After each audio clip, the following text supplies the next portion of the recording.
Yeah, I mean, you just like the competitiveness, the energy, guys making plays. So it's always up and down during training camp. There's always back and forth days. There's some days where, it's like you may look like a totally different defense based on maybe what you're installing. So you just try to go one day at a time, play those plays, get a little bit better, learn from them if there's mistakes, try to build on them if they're good. But it's always great when guys, go out there and make plays for sure. What have you seen so far from RJ? A couple plays today. Yeah, I mean, I see a young guy that is very has a great intent about him of what he wants to do, how he wants to get better. I think he's been well trained in his college career of just kind of how to play, like some instincts. And so, competitive player in a competitive situation in that room that's got a good skill set, and look forward just to seeing kind of how that shakes out. Justin, is there any sense that, last year, had a top-ranked defense, but this year, can we top that? Can we be better? I think I operate on standards instead of expectations, and so I think that's our defense does that. It's like, how can we have a standard of how we want to play, and I think as long as a group we play the standard the way we want to play, we'll live with the results. Whatever the final stats are, whatever, if we play to our standard, we'll live with whatever the final numbers show. I think when you start chasing those things and chasing expectations, you can get in your own way. So it's really just about the things that we think it takes to play good defense, that we uphold ourselves to that every day. We try to get a little bit better. And if we play that way, we play with that competitive mindset for however many games, I think we'll like where we're at the end of it. When we talked about the corner competition in June, you said OTAs is more about execution, and competition is really started in training camp. Only a couple days here, but what are you seeing from that room? Derwin said yesterday, it feels like we have a lot of guys that play, so just where do you feel like that's at this point in the corner? I think to be fair to the new guys, I think like through the install one more time, which is maybe 6 or 7 or 8 days worth, that I think to be fair to them, then it'll really ramp up from a competitive standpoint. There's still things that they're trying to just get really comfortable with that we do, that maybe the guys that were here have a better feel for just from having the rep equity. So I'm super excited just about the different types of guys we have, the competitiveness, the skill sets. I would say that it's still just a little bit in the wait and see with the competition part.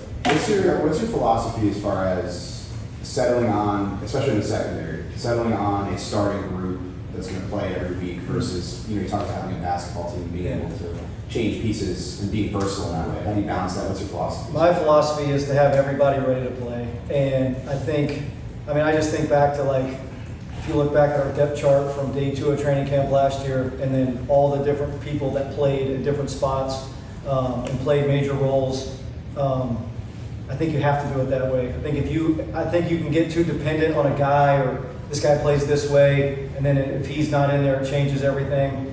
We don't want to do that. We want to build a flexible, versatile defense that can win in any situation possible.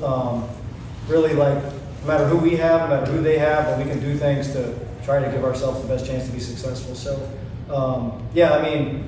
I think at the end of the day, that stuff, who are the best players? The players that play the best. And it's so early to see that so far. And then guys with different skill sets, when it's really close, I've always been a believer of 2's better than 1. So 2 guys playing in a game is better than 1 guy playing X amount of plays if they're really close in talent, skill set, whatever it may be.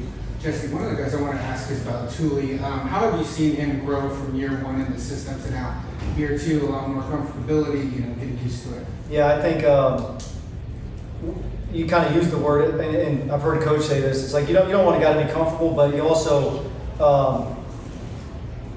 within a defense you can get more comfortable, and you can learn, and he knows exactly kind of what we want him to do.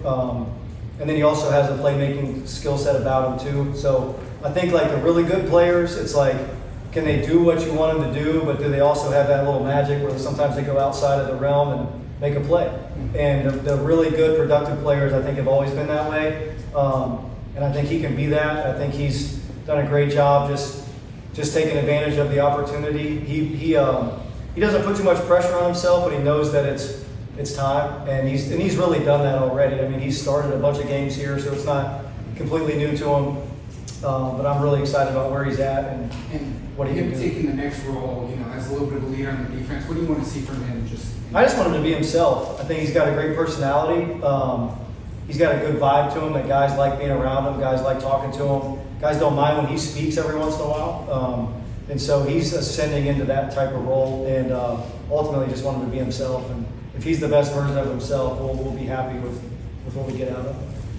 Back to Daiyan for a second. Before he had to pick, I think during one of the breaks, he was at the board. Did you see that? Yeah. The board? Yeah, we were talking about what happened on one of the 2-point plays. Yeah. I mean, he's just so dialed in to wanting to be perfect every play. And I think when you chase, you're never going to be perfect, but you just really chase like execution and being in the right spot. And then when you do that, it allows you at times for your natural ability to take over. And it's another one. It's like, be where you're supposed to be, do what you're supposed to do, and then at times let your own ability go make plays. And later on, that's certainly what happened in that play. With Junior, what are you specifically hoping to see from him, as camp progresses and the pads come on? Just, one that he's just back to what I think he can be, what he thinks he can be, what I know he can be, what he knows he can be, what we all think he can be, and just that consistency. And I think he's been great so far. I think he was great in OTAs.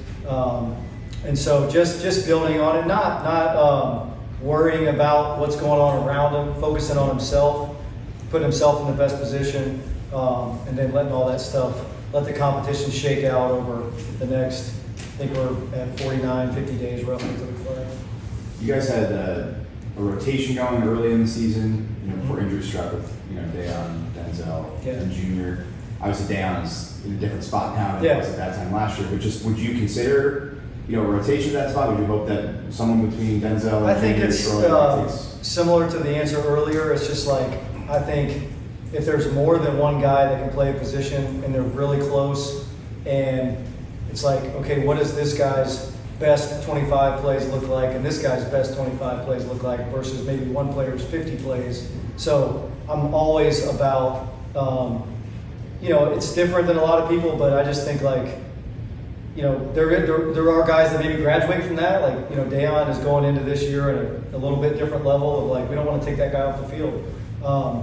But I think when there's other positions and maybe not in that realm, the more the better. Speaking of Daiyan and kind of like the different role he has now, how have you seen that kind of breed into his confidence in the way he plays, knowing that he has a different kind of expectation or people look at him differently? I think, the biggest thing that I think we want as a staff is just, he knows that we believe in him, and he knows that, we just want him to be himself and be the best version. I do think, it's impossible as a human being not to hear like people talking about your expectations and all that, but that goes back to just play to your standard.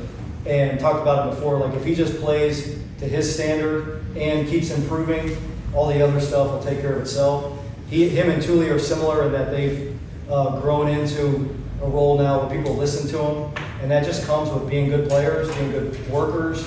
And so guys listen to him now, and he's taken that, he's a talker anyway, in a good way. He brings a lot of positive energy. He brings a great vibe to the room. He wants to be, him and Derwin and Khalil are very similar in that, like they want to get every play right, and that's what you want. And I just want him to know that like it's not always going to be right. Just go play. And sometimes you overthink it trying to be perfect. And so just go play, let it fly. And if we just play to our standard, all those things like individual wise and stuff take care of themselves. How do you decipher what a standard is versus an expectation? How do you kind of like draw that line? I think standard can be graded, can be real. I think an expectation is like a hope or a wish that something happens, and a standard is concrete. And then especially if you hold them to that every day. So you can't say it's a standard and then not hold them to it, then it's not real. But I just think one's like fact and one's fiction. And if we can do that, I think we'll like where we're at. What has Deshaun shown you since he got here? Yeah, just a really good veteran that's been in a lot of different systems, knows how to play, got a really good demeanor, personality for that room, guys to lean on. And once again, I think that position, when pads come on, we'll see really where it's at. But so far, just really A+ in what he's brought from a leadership standpoint, from an execution standpoint, his strength, his hands, his ability to play blocks. I think we'll like what we see when the pads go on. How was Tito and Tier affected his welcoming into the team? And Yeah, I think they've been great. I think that room is such a.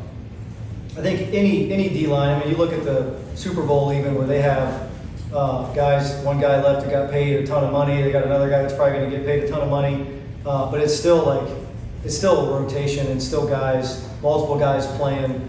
I think that room has embraced that. And so the guys that were here, they know that if they do their job and they play at a level capable, that they'll play. They also know that the new guys coming in, if they do that, they'll play too. So that's one of our deeper rooms as far as just guys that I think are going to be capable of playing the way we want them to play. So that's going to be interesting just to watch it shake out over the next few weeks. all right. Good. Thank you.